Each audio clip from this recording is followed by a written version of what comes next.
A diesel locomotive was rechristened today after long arguments between music fans and train buffs. In the end, the music fans won, and the Hercules was named the Sir Edward Elgar. British Rails had a tradition of calling certain trains after warships, but today, the 50th anniversary of Elgar's death, that tradition was broken and the platforms of Paddington echoed to the sound of Elgar's pomp and circumstance.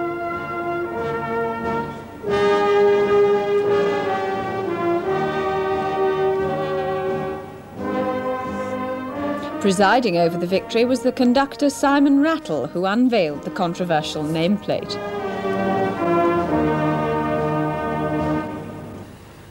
That's the news and sport on 2. Our late news is at 11:30.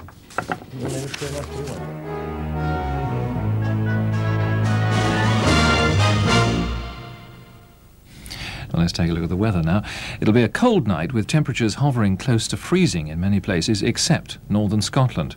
Tomorrow, again, most places will have a cold, cloudy day.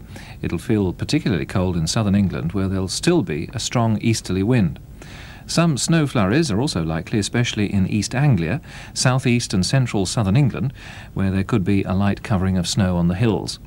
In Wales and western England, the snow flurries will be few and far between, and over much of Scotland and Northern Ireland, it will be dry.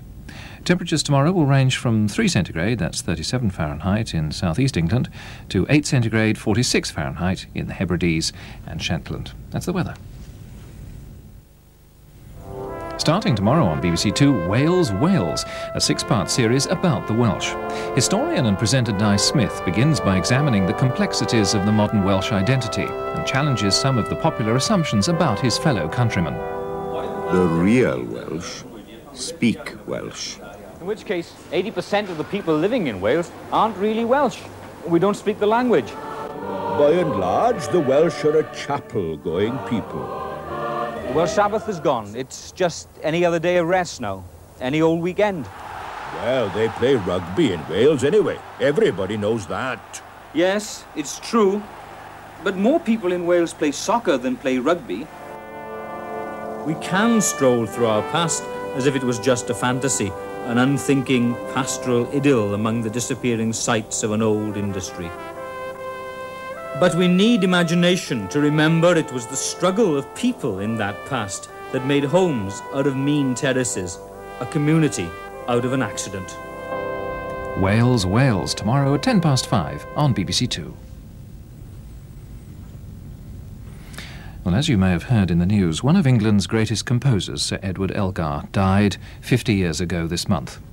To mark this anniversary, BBC2 presents Elgar's Enigma, the anatomy of a performance of his best-known work for symphony orchestra, the Enigma Variations.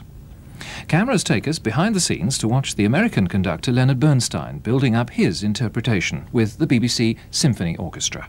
The programme begins at the Royal Festival Hall.